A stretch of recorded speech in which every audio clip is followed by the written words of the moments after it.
ચાલો મારા વાલા વિદ્યાર્થી મિત્રો, આજે આપણે ફરી વખત એક નવા ટોપિકની સાથે, નવા અંદાજની સાથે આગળ વધવાનું છે. અને આજનું ટોપિક જે છે તે ખૂબ જ મહત્ત્વનું સાબિત થવાનું છે. શા માટે? તો કે આજે 3 ટેન્સની સાથે એક સાથે આપણે ચર્ચા કરીશું. અને તે 3 ટેન્સ છે તે કયા કયા છે? તો કે 3 કન્ટિન્યુઅસ ટેન્સ, 3 ચાલુ વર્તમાનકાળ છે. તેને આપણે એક જ વિડીયોની અંદર આવરી લેવાના છે અને એકદમ સરસ રીતે સમજવાનો પ્રયત્ન કરીશું. આપણે કયા કયા છે? તો કે present, past and future continuous tense. આ 3 જે ચાલુ કાળ જે છે તેની વિગતે ચર્ચા કરીએ અને જોઈ લઈએ કે કઈ રીતે આ કાળ વપરાય છે. બરાબર? તો થઈ જાઓ તૈયાર અને એકદમ મસ્ત રીતે. ચાલો પ્રથમ ચર્ચા કરીએ તો પ્રેઝન્ટ કન્ટિન્યુઅસ ટેન્સ એટલે કે ચાલુ વર્તમાન કાળ. તો સૌપ્રથમ તો ચાલુ વર્તમાન કાળ કોને કહેવાય? તો આપણે આના અગાઉ પણ એક વખત ચર્ચા કરી ગયા છીએ અને આજે ફરી વખત કે ભાઈ જે ક્રિયા નજરની સમક્ષ અથવા બોલતી વખતે ચાલુ છે તેને દર્શાવવા માટે વપરાતો કાળ એટલે ચાલુ વર્તમાન કાળ. અહીંયા જો આપણને ઉપયોગ દર્શાવ્યો છે કે હમણાં આ ક્ષણે ચાલી રહેલી ક્રિયા દર્શાવે છે. શું દર્શાવે છે? તો કે હમણાં અથવા તો જે સમય આપણે ચર્ચા કરીએ છીએ તે સમયને દર્શાવવા માટે વપરાતો કાળ એટલે કયો? તો કે ચાલુ વર્તમાન કાળ, પ્રેઝન્ટ કન્ટિન્યુઅસ ટેન્સ. બરાબર? તો આ છે એના ફોર્મ્યુલા એટલે કે સ્ટ્રક્ચર કહીએ અથવા તો વાક્ય રચના કહીએ તો તે શું છે?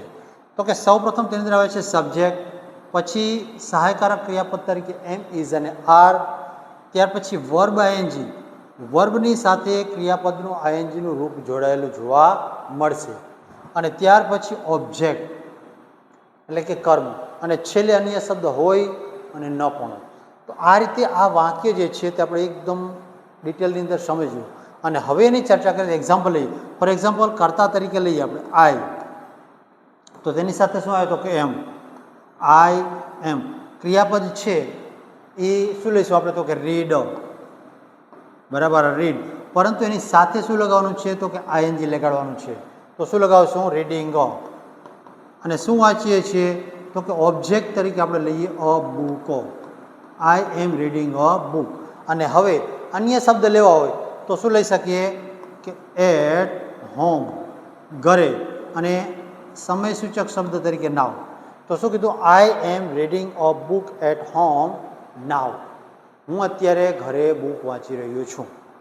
તો આ પ્રમાણે આ જે વાક્ય રચના છે તે દરેકે દરેકની અંદર ઉપયોગમાં આવે છે. આપણે ખાસ યાદમાં રાખીશું. અને બીજી બાબત કે એમ ક્યારે આવે, ઇઝ ક્યારે આવે અને આર ક્યારે આવે? તો આઈની સાથે એમ આવ્યો ખ્યાલ છે. ત્યાર પછી હી, સી અને ઇટ, આ ત્રણેય કર્તાની સાથે શું આવે? તો કે ઇઝ આવે છે. અને ત્યાર પછી શું આવે? તો કે વી, યુ અને ધે. આ 3 કર્તાની સાથે શું આવશે? તો કે આર આવે છે. બરાબર? તો આ પ્રમાણે આ સહાયકારક ક્રિયાપદ છે આપણે યાદ રાખી લઈશું અને દરેક જગ્યાએ જે જરૂર પડે તે પ્રમાણે તેને વાપરીશું. ચાલો આગળ વધીએ અને ચર્ચા કરીને પછીની ટોપિકની અંદર. તો ત્યાં આપણી પાસે આપેલા એક્ઝામ્પલ જે છે તેની વિગતે ચર્ચા કરીએ. અહીંયા આપણને અંગ્રેજી વાક્ય આપ્યું છે અને તેનું ગુજરાતી ટ્રાન્સલેશન કરીને આપેલું છે. તો જોયું આપણે કે આઈ એમ રીડિંગ અ બુક. હમણાં જ આપણે એક્ઝામ્પલ, આ જ એક્ઝામ્પલ લીધું સેમ, કે આઈ એમ રીડિંગ અ બુક. તો હું પુસ્તક વાંચી રહ્યો છું. જો અહીંયા વાંચી રહ્યો છું તો જે તે સમયે આ ક્રિયા શું છે? તો કે ચાલુ છે. ત્યાર પછી she is singing a song એટલે કે તે અથવા તો તેણી ગીત ગાઈ રહી છે. તો અહીંયા પણ ગીત ગાવાની ક્રિયા ક્યારે? તો કે જે તે સમયે ચાલુ છે. ચાલો ત્યાર પછી ધે આર પ્લેઇંગ ક્રિકેટ, તેઓ ક્રિકેટ રમી રહ્યા છે. અહીંયા પણ રમવાની ક્રિયા ચાલુ છે. પછી વી આર લર્નિંગ ઇંગ્લિશ, અહીં શીખવાની ક્રિયા ચાલુ છે. તો અહીંયા શીખી રહ્યા છીએ, અંગ્રેજી શીખી રહ્યા છીએ એ રીતે. ત્યાર પછી ધ ચાઇલ્ડ ઇઝ સ્લીપિંગ, બાળક ઊંઘી રહ્યું છે. તો અહીંયા તમે જુઓ છો મિત્રો કે કઈ રીતે એમ, ઇઝ, આર દ્વારા અને ક્રિયાપદની પાછળ શું લગાવેલું છે? દરેકની અંદર આઈએનજી. આના દ્વારા રજૂ કરવામાં આવે છે. તે એટલે શું થાય? તો કે ચાલુ વર્તમાન કાળ. અને આ એનું રહ્યું ગુજરાતી. બરાબર? બીજી બાબત, જ્યારે ગુજરાતીમાંથી અંગ્રેજીમાં ટ્રાન્સલેટ કરતા ત્યારે જોઈએ આપણે કે રહ્યો, રહી, રહ્યા, રહ્યું, આ પ્રકારના શબ્દ છે તે આવે છે જે દર્શાવે છે કે ચાલુ કાળ છે. બરાબર? આગળ વધીએ. હવે તેની અંદર બીજી બાબત કહે તો નકાર વાક્ય. અને પ્રશ્નાર્થ વાક્ય તે કઈ રીતે લઈએ છીએ.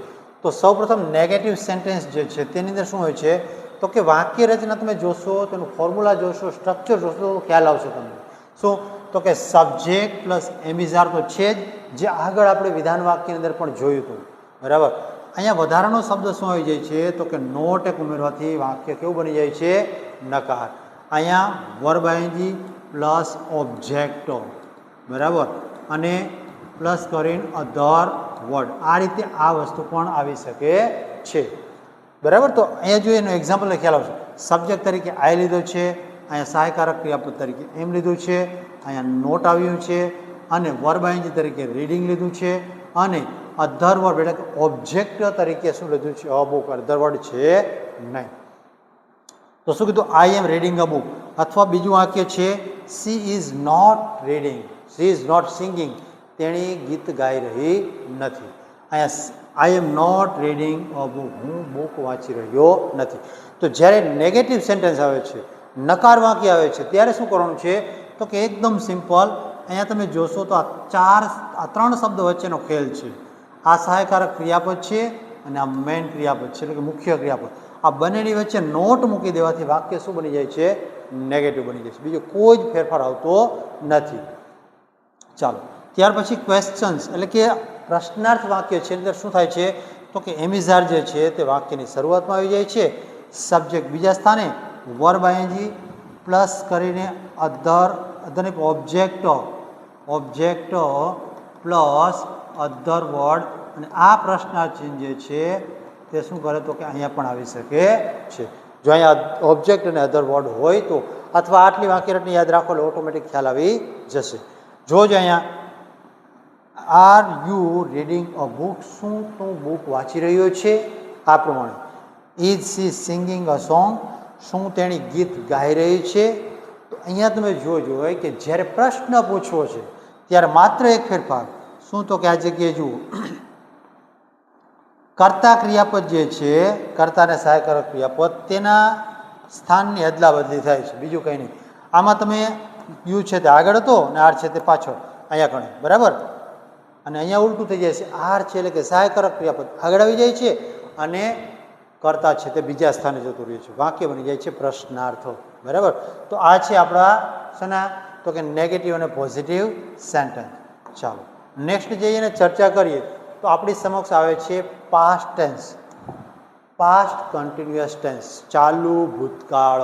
તો ચાલુ ભૂતકાળની ચર્ચા કરીએ તો તેની અંદર ઉપયોગીનો શું છે તે દર્શાવ્યું છે કે ભૂતકાળમાં કોઈ ચોક્કસ સમયે કોઈ ક્રિયા ચાલુ હતી તેવું દર્શાવવા માટે વપરાય છે. કોઈ નિશ્ચિત સમયે કોઈ ક્રિયા ચાલુ હતી એવું દર્શાવવું. જો અહીંયા શું કીધું કે ભૂતકાળમાં કોઈ ચોક્કસ સમયે ક્રિયા ચાલુ હતી તે દર્શાવે છે. કોઈ એક સમય ગમે તે ક્રિયા હોય ભૂતકાળમાં ચાલુ હતી તેવું દર્શાવવા માટે વપરાય છે. અહીંયા ફોર્મ્યુલા એટલે કે તેનું સ્ટ્રક્ચર, એનું જે વાક્ય રચનાની ચર્ચા કરીએ તો શું આવે છે, સબ્જેક્ટ, વોઝ અથવા વર આવે છે, વર્બ આઈએનજી, ઓબ્જેક્ટ, અને અહીંયા અધર વર્ડ હોઈ શકે છે, બરાબર. તો આ પ્રમાણે અહીંયા ફર્ક શું છે તો કે ચાલુ વર્તમાનકાળ અને ચાલુ ભૂતકાળમાં ફર્ક માત્ર એક શબ્દનો છે. ક્યાં તો કે આ જગ્યાએ તમે જોશો કે જ્યારે ચાલુ વર્તમાનકાળ હતો એટલે કે પ્રેઝન્ટ કન્ટિન્યુઅસ ટેન્સ હતો તો ત્યાં શું આવતું હતું, સહાયકારક ક્રિયાપદ તરીકે એમ, ઇઝ અને આર આવે છે. જ્યારે અહીંયા તમે જોશો તો શું જોવા મળે છે, વોઝ અથવા વર, બરાબર. વોઝ વર કોની કોની સાથે આવે તે ચર્ચા કરી લઈએ. તો વોઝ જે છે તે આઈ, પછી હી, સી અને ઇટ, અથવા કોઈ પણ એક વચનનું નામ, આ બધાની સાથે શું આવે છે તો કે સહાયકારક ક્રિયાપદ તરીકે વોઝ આવે છે. ત્યાર પછી બીજી ચર્ચા કરીએ તો અહીંયા શું આવે તો કે વી, પછી યુ, અહીંયા ધેય, આ બધાની સાથે શું આવે છે તો કે વર આવે છે. ખાસ યાદ રાખીએ અને જ્યાં જ્યાં જરૂર પડે ત્યાં સહાયકારક ક્રિયાપદ કયું વપરાય તે આપણે યાદ રાખીએ. ચાલો, તો આ છે આનું સ્ટ્રક્ચર, એનું બંધારણ અથવા ફોર્મ્યુલા જે કહ્યું. અને હવે એના ગુજરાતી અને અંગ્રેજી વાક્યની ચર્ચા કરીએ તો પ્રથમ ઇંગ્લિશની વાત કરીએ તો ઇંગ્લિશ અને સામે આપણે ગુજરાતી આપ્યું છે. જે વાક્ય આગળ લીધા હતા તે જ વાક્યને આપણે ભૂતકાળની અંદર કન્વર્ટ કરીએ જેથી કરીને ખ્યાલ આવે. તો શું કહે? I was reading a book. હું પુસ્તક વાંચી રહ્યો હતો. પછી she was singing a song. તે અથવા તો તેણી ગીત ગાઈ રહી હતી. જો અહીંયા ગાઈ રહી હતી એવું દર્શાવ્યું છે. ત્યાર પછી ધે વર પ્લેઇંગ ક્રિકેટ. તેઓ ક્રિકેટ રમી રહ્યા હતા. બરાબર. ત્યાર પછી વી વર લર્નિંગ ઇંગ્લિશ. અહીંયા જુઓ જે વર આવ્યું છે કરતા શું છે તો કે વી. અહીંયા પણ એ જ રીતે ધે છે એટલે આવ્યું છે વર. તો અહીંયા શું કે અમે અંગ્રેજી શીખી રહ્યા હતા. પછી ધ ચાઇલ્ડ વોઝ સ્લીપિંગ. બાળક સૂઈ રહ્યું હતું. તો અહીંયા પણ તમે જુઓ છો મિત્રો કે જે ચાલુ વર્તમાન કાળમાં હતું તે જ પ્રકારની રચના અહીંયા બને છે. માત્ર ફર્ક શું છે તો કે અહીંયા સહાયકારક ક્રિયાપદ જે છે તે બદલાઈ જાય છે બસ. બાકી બધું સેમ છે, કોઈ તફાવત નથી. વર્બ આઈએનજી પણ તેમના, ઓબ્જેક્ટ પણ એમનું, અધર વર્ડ પણ જેમના તેમ જ છે. અને બીજું કે જ્યારે ગુજરાતી વાક્યમાંથી અંગ્રેજીમાં કરતા હોય ત્યારે અહીંયા રહ્યું, રહ્યા, રહી અથવા રહ્યું આ શબ્દો તો હશે જ. તેની સાથે અહીંયા હતો, હતી, હતા કે હતું આ પ્રમાણે તમને જોવા મળશે. તેના આધારે ખ્યાલ આવશે કે આ ચાલુ ભૂતકાળનું વાક્ય છે. બરાબર. હવે એના પછીની વાત કરીએ તો નેગેટિવ સેન્ટેન્સની ચર્ચા કરીએ. તો અહીંયા નેગેટિવ સેન્ટેન્સ જે છે તે શું છે અહીંયા પહેલાં તો કે નેગેટિવ સેન્ટેન્સીસ. તો સબ્જેક્ટ છે, વોઝ અથવા વર છે, નોટ છે અને વર્બ આઈએનજી પ્લસ આગળ જેમ કર્યું તે રીતે જ અહીંયા ઓબ્જેક્ટ. બરાબર. ઓબ્જેક્ટ પ્લસ અધર વર્ડ આ પણ અહીંયા હાજર હોઈ શકે છે. તો અહીંયા પણ તમે જોશો કે વાક્ય રચનાની અંદર આ જે કર્તા છે એટલે કે સબ્જેક્ટ છે, સબ્જેક્ટની આ સહાયકારક ક્રિયાપદ જે છે અને આ મુખ્ય ક્રિયાપદ આ બંનેની વચ્ચે નોટ મૂકી દેવાથી વાક્ય શું બની જાય છે? નેગેટિવ બની જાય છે. બરાબર. તો જોઈએ એનાથી આગળ. હવે I was not reading a book. હું બુક વાંચી રહ્યો ન હતો. ત્યાર પછી they were not playing cricket. તેઓ ક્રિકેટ રમી રહ્યા ન હતા. અહીંયા પણ તમે જુઓ કે જ્યારે વોઝ અથવા વર જે છે તે અને મુખ્ય ક્રિયાપદ આ બંનેની વચ્ચે નોટ મૂકી દેવાથી વાક્ય નકાર બની જાય છે. અહીંયા જુઓ વોઝ પ્લસ રીડિંગ. બરાબર. વચ્ચે આવે છે નોટ. ક્વેશ્ચન વર્ડ એટલે કે પ્રશ્નાર્થ વાક્યની ચર્ચા કરીએ તો તેની અંદર સિમ્પલ છે, વોઝ વર્ડ છે તે આગળ આવી જશે, સબ્જેક્ટ બીજા સ્થાને જતું રહેશે અને વર્બ આઈએનજી પ્લસ ઓબ્જેક્ટ અને પ્લસ અધર વર્ડ આ બધું અહીંયા હાજર હોઈ શકે છે. અને એના પછી છેલ્લે શું આવે તો કે પ્રશ્નાર્થ છે. બરાબર. અહીંયા ઓબ્જેક્ટ અને અહીંયા અધર વર્ડ બે આવી શકે છે. એક્ઝામ્પલ જોઈએ. વર યુ રીડિંગ અ બુક. શું તમે બુક વાંચી રહ્યા હતા? પછી was C singing a song. શું તેની ગીત ગાઈ રહી હતી? તો જોજો અહીંયા સહાયકારક ક્રિયાપદ જે છે તે પહેલા સ્થાને આવી જવાથી વાક્ય પ્રશ્નાર્થ બની જાય છે. બરાબર. એકદમ સિમ્પલ અને એકદમ આરામદાયક રીતે પરિસ્થિતિમાં સમજાઈ જાય એવું છે. તો આ પ્રમાણે જુઓ કે બંને કાર્ડ જે છે તે સેમ છે, માત્ર એક નાનો એવો તફાવત છે તેને આઈડેન્ટિફાઈ કરી લ્યો એટલે ચોક્કસથી તમને આવડી જશે. બીજી બાબત, વિદ્યાર્થી મિત્રો તમે જો એકલા શીખતા હોય તો તેની જગ્યાએ તમારા મિત્રની સાથે અભ્યાસ કરો અને તેને બોલવાનો પ્રયત્ન કરો. વાક્ય એક બનાવે, બીજો પ્રશ્નાર્થમાં નકારમાં રૂપાંતર કરી અને તેને બોલવાનો પ્રયત્ન કરશો તો ચોક્કસથી અને ઝડપથી અંગ્રેજી છે તે તમારા મગજની અંદર ઘૂસી જશે. ચાલો તો એનાથી આગળ વધીએ અને ચર્ચા કરીએ તો શું આવે છે હવે તો કે future tense, future continuous tense, ચાલુ ભૂતકાળ. ચાલુ ભૂતકાળમાં કઈ બાબત આવરીએ છીએ તો જોઈ લઈએ. તેનો ઉપયોગ જો શું છે તો કે આપણે ધારણા એવી કરવાની છે કે ભવિષ્યમાં કોઈ એક ક્રિયા છે જે તે સમયે ચાલુ હશે તેવું દર્શાવે. તો અહીંયા શું કીધું? ભવિષ્યમાં કોઈ ચોક્કસ સમયે ક્રિયા ચાલુ હશે તે દર્શાવે છે. નિશ્ચિત સમયે ક્રિયા ચાલુ હશે તેવું દર્શાવવું હોય ત્યારે શું વપરાય છે? ચાલુ ભવિષ્યકાળ. અહીંયા ફોર્મ્યુલા એટલે કે તેનું બંધારણ જોઈએ, તેનું સ્ટ્રક્ચર જોઈએ કે વાક્ય રચના તે ચર્ચા કરીએ તો શું છે તો કે સબ્જેક્ટ છે plus will be plus verb ING અને પ્લસ ઓબ્જેક્ટ. અહીંયા પ્લસ ફરી વખત હું તમને અધર વર્ડ જોડવાનું પણ કહી દઈશ. તો અહીંયા માત્ર ફર્ક શું છે તો કે જે આપણે ચાલુ કાળ જ્યારે આવે છે ત્યારે રજૂ શું કરવું પડે છે તો કે બી વધારાનું જોડવું પડે છે. વિલની સાથે બી જોડી દેવાનું અને અહીંયા વર્બની સાથે શું જોડી દેવાનું છે? આઈએનજી. એક્ઝામ્પલ લઈએ તો આપણે કહીએ કે ધે, શું કીધું કે they will be, they will be fighting. બરાબર. they will be fighting at home. બરાબર. તો આ રીતે તમે જોજો અહીંયા શું મૂક્યું છે, વિલ બી અને પછી ક્રિયાપદનું આઈએનજી વાળું રૂપ. અહીંયા આપણે ઓબ્જેક્ટ નથી, તો ડાયરેક્ટ અધર વર્ડ આવી ગયા છે. તો આ છે આપણું વાક્ય અને આ જ રીતનું વાક્ય છે તેની ચર્ચા કરીએ આગળ. ચાલો જોજો અહીંયા અંગ્રેજી અને ગુજરાતી બંનેની ચર્ચા કરવાની વાત આવી છે. તો અંગ્રેજી વાક્ય આપ્યું છે અને સામે ગુજરાતી વાક્ય છે તે જોઈએ. I will be reading a book. હું પુસ્તક વાંચી રહ્યો હોઈશ.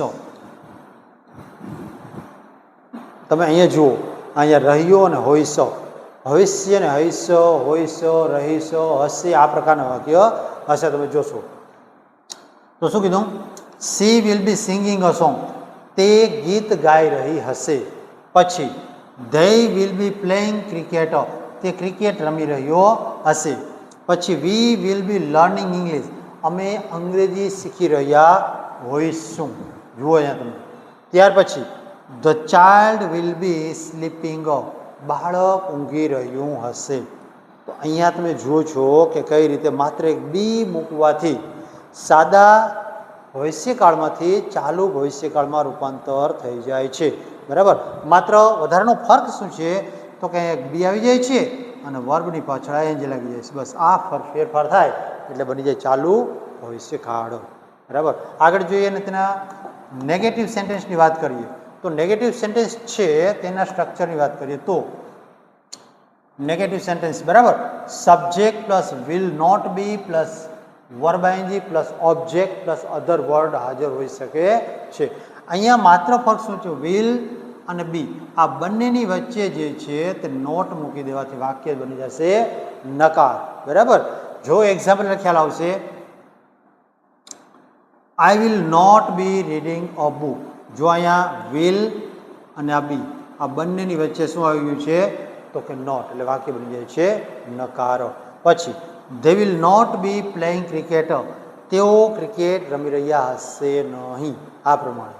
પછી પ્રશ્નાર્થ વાક્ય, ક્વેશ્ચન વાક્યની ચર્ચા કરીએ તો એની અંદર શું થશે તો કે વિલ જે છે તે ક્યાં આવી જશે તો વાક્યની શરૂઆતમાં અને સબ્જેક્ટ છે તે ક્યાં જતો રહેશે, બીજા સ્થાને જતો રહેશે. તો will plus subject plus be plus ING વાળું રૂપ કેનું તો કે વર્બ આઈએનજી પ્લસ આવે છે ઓબ્જેક્ટ અને અધર વર્ડ પ્લસ પ્રશ્નાચિહ્ન છેલ્લે. આ પ્રમાણે. તો શું કીધું, will you be reading a book. શું તમે બુક વાંચી રહ્યા હશો. પછી will she be singing a song. શું તેણી ગીત ગાઈ રહી હશે. તો આ પ્રમાણે. તો આ તમે જુઓ છો મિત્રો કે કઈ રીતે એકદમ સરળતાથી અને એકદમ ખાલી નાનો એવો તફાવત જે છે તેને તમે જોઈ લેશો એટલે ખ્યાલ આવી જશે કે કઈ રીતે વાક્ય જે છે તે એક કાળમાંથી અથવા તો એક પ્રકારની વાક્ય રચના બીજા પ્રકારની વાક્ય રચનામાં ફરી જાય છે. અને હવે વાત કરીએ તો શની તો કે આ છે ઓળખ સૂચક શબ્દ, જેને ટાઈમ વર્ડ તરીકે પણ ઓળખી શકાય. તો દરેક કાળની અંદર જે ઓળખ સૂચક શબ્દ જે છે તેની ચર્ચા કરીએ તો આ પ્રેઝન્ટ કન્ટિન્યુઅસ ટેન્સ છે તેમાં નાવ, રાઇટ નાવ, એટ પ્રેઝન્ટ અને કરન્ટલી. આમાંથી કોઈ પણ શબ્દ ઘણી વખત આવેલા, ફરજિયાત નથી હોતું પણ આવેલા હોય છે તે ઓળખ આપણને આપે છે કે આ શેનું છે તો કે ચાલુ વર્તમાન કાળનું વાક્ય છે. પછી પાસ્ટ ટેન્સની અંદર કહીએ તો શું કીધું, યસ્ટરડે એટ 5 PM. ગઈકાલે 5 વાગે. નિશ્ચિત સમય ઘણી વખત આપેલો હશે. પછી એટ ધેટ ટાઈમ એટલે કે આ જ સમયે અને વાઇલ દ્વારા બે વાક્ય છે તેને જોડવામાં આવ્યા હશે તે પ્રકારની વાક્ય રચનામાં આ આવે છે. બરાબર. પછી ફ્યુચર ટેન્સની ચર્ચા કરીએ તો ફ્યુચર ટેન્સની અંદર ટુમોરો એટ ધીસ ટાઈમ, આવતીકાલે આ જ સમયે જે તે ક્રિયા ચાલુ હશે આવું દર્શાવવા માટે. પછી કીધું next week at this time, આવતા અઠવાડિયે આ સમયે, આ પ્રમાણે. પછી બાય ધીસ ટાઈમ ટુમોરો, આ સમય સુધીમાં આવતીકાલે. તો આ જે શબ્દો જે છે તે શું છે તો કે ટાઈમ વર્ડ તરીકે ઓળખીએ, ઓળખ સૂચક શબ્દ તરીકે ઓળખીએ, સમય સૂચક શબ્દ તરીકે ઓળખીએ. તો આ યાદ રાખીએ અને દરેક કાળની અંદર કઈ રીતે વાપરે છે તેની જરાક ધ્યાનથી આપણે ચર્ચા કરીશું. ચાલો ફરી વખત એકની એક નાની બાબત જે છે એને રિપીટ કરીએ પણ યાદ રાખવાની છે તે ભૂલતા નહીં. શું યાદ રાખવાનું? યાદ રાખવાની સરળ ટ્રીક. તો પાસ્ટ કન્ટિન્યુઅસ ટેન્સ છે તેની અંદર 3 બાબતો એમ ઇઝ અથવા આર પ્લસ વર્બ આઈએનજી આવેલું જોવા મળશે. વર્બ આઈએનજી છે તે 3ની અંદર જોવા મળશે પણ કઈ રીતે તે જરા જોઈ લઈએ. પાસ્ટ કન્ટિન્યુઅસ ટેન્સ છે તેની અંદર વોઝ અથવા વર અને તેની સાથે આઈએનજી વાળું રૂપ, અને ફ્યુચર કન્ટિન્યુઅસ ટેન્સ છે તેની ચર્ચા કરીએ તો શું આવશે તો કે will be plus verb ING. તો આ સિમ્પલ, આ ત્રણ બાબતને યાદ રાખી લ્યો એટલે ત્રણેય કાળ તમારા ખિસ્સામાં સીધા, કોઈ પ્રકારનું ટેન્શન નહીં અને ગમે તે તમારે ધબડાટી બોલાવવાની છૂટ. એટલું સરસ રીતે ને એટલું સારી રીતે તમે બોલી શકશો કે તમને પોતાને તમારા ઉપર ભરોસો નહીં આવે કે સાહેબ મને આવડે છે, અંગ્રેજી એકદમ સહેલું છે, શીખો, ટ્રાય કરો અને ચોક્કસ આવડે. જ્યાં જ્યાં પ્રશ્ન થાય ત્યાં મને કોમેન્ટ કરતા રહો એટલે તમને નવો વિડીયોની સાથે તે પ્રકારની જે તકલીફ છે તે દૂર કરવાનો પ્રયત્ન આપણે કરીશું. હવે આપણે અહીંયા વાક્ય જે છે તેને લઈએ કેને તો કે આ વાક્ય છે ગુજરાતીમાંથી અંગ્રેજીમાં અને ત્રણ કાળની અંદર આપણે ટ્રાન્સલેટ કરીએ. પ્રથમ વાક્ય જે છે તે શું કીધું, મારી બહેન ગીત ગાઈ રહી છે. તો અહીંયા કહીએ મારી બહેન એટલે કે my sister is singing a song. My sister is singing a song. હવે આ થયું ચાલુ વર્તમાન કાળનું, બરાબર, પ્રેઝન્ટ કન્ટિન્યુઅસ ટેન્સ. હવે એને ચાલુ ભૂતકાળ એટલે કે પાસ્ટ કન્ટિન્યુઅસ ટેન્સમાં ફેરવીએ તો શું ફેરફાર થાય છે તે જુઓ. આપણે કહીએ કે માય સિસ્ટર ઇઝની જગ્યાએ શું આવી જશે તો કે was singing a song. Was singing a song. પછી ફ્યુચર ટેન્સની અંદર ફેરવીએ તો શું કીધું, માય સિસ્ટર શું આવશે will be singing a song. આ પ્રમાણે જોજો મિત્રો કે દરેક કાળની અંદર વાક્ય જે છે તે કઈ રીતે ફેરવામાં આવે છે જરા તમે જોઈ લેશો અને આ જ પ્રકારના વાક્ય તમારી જાતે બનાવવાનો પ્રયત્ન કરશો. તેના પછીનું વાક્ય તેઓ અંગ્રેજી શીખી રહ્યા છે. તો તેઓ એટલે કે ધ્યેયની સાથે શું આવે તો કે આર. ધ્યેય આર. શીખવું એટલે લર્ન. પણ અહીંયા કયો કાળ છે તો કે ચાલુ કાળ એટલે આપણે શું લગાવીશું પાછળ આઈએનજી. They are learning. શું શીખે છે તો કે અંગ્રેજી શીખે છે. They are learning English. પછી આ જ વાક્ય છે તેને આપણે ભૂતકાળમાં ફેરવીએ એટલે કે ચાલુ ભૂતકાળમાં. તો શું થશે અહીંયા ધેય તેની સાથે શું આવે were. They were learning English. બરાબર. તો આ પ્રમાણે ત્યાર પછીના વાક્યની ચર્ચા કરીએ એટલે કે ફ્યુચર ટેન્સની અંદર કન્ટિન્યુઅસ ફ્યુચર ટેન્સમાં ફેરવીએ તો શું થશે they will be learning. They will be learning. શું શીખે છે તો કે ઇંગ્લિશ. ચાલો, તો કદાચ કોઈ વિદ્યાર્થીને કંઈ તકલીફ પડે તો આ પ્રકારના વાક્યો, એક વાક્ય એવું લ્યો તમે દરેકે દરેક વાક્યોને દરેક કાળમાં ફેરવાનો પ્રયત્ન કરો જેથી કરીને તમને આવડે છે કે કેમ તે ખ્યાલ આવી જશે. ચાલો, તો આજનો હતો આપણા ત્રણે ટેન્સની ચર્ચા પૂર્ણ કરી અહીંયા. અને આપને જો કોઈ પણ સમસ્યા થતી તો કોમેન્ટ બોક્સમાં મને કોમેન્ટ ચોક્કસથી આપશો કે સાહેબ આમાં મજા આવી, ન આવી, તકલીફ પડી, વિડીયો કેવો લાગ્યો તે ચોક્કસથી મને જણાવશો. ચાલો, જય હિન્દ અને જય ભારત.